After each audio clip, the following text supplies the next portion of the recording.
추석 이후 본격적인 가을 분양 성수기를 맞이하면서 분양시장이 달아오르고 있습니다.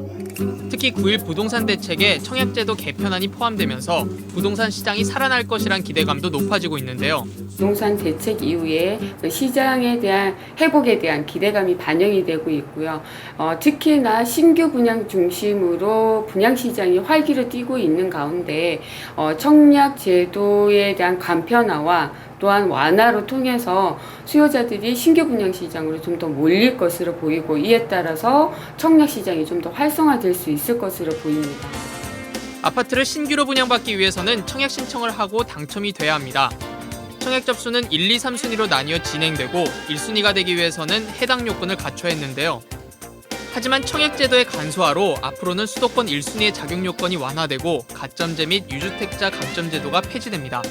9일 대책에 따라서 청약제도 개편도 예정이 돼 있습니다. 수도권 1순위 같은 경우에는 기존 24개월에서 12개월을 만족하면 1순위 자격을 얻을 수 있게 되고요. 가점제 같은 경우에는 자치단체에서 자율로 선정을 할 수 있도록 2017년부터 시행할 예정입니다. 유주택자가 기존에 감점받던 부분도 폐지될 예정이기 때문에 청약제도 개편에 따라서 청약시장의 어떤 판도도 굉장히 큰 변화가 있을 것으로 예상이 됩니다. 이 밖에 청약주택의 규모 변경도 쉬워집니다. 청약통장 가입 후 2년이 지나야 변경 가능했던 것을 예치금액 충족 즉시 변경이 가능하도록 했습니다.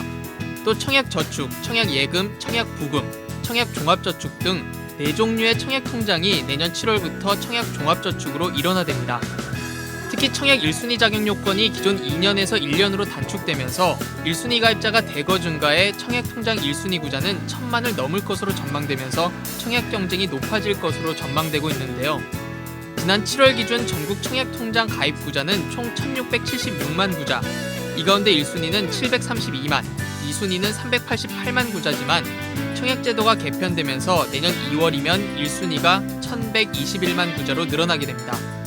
또 무주택 세대주에게만 주던 국민주택 청약 자격을 세대주 여부와 관계없이 1가구 1주택이면 청약이 가능하도록 하면서 청약 경쟁은 더욱 치열해질 것으로 전망되고 있는데요.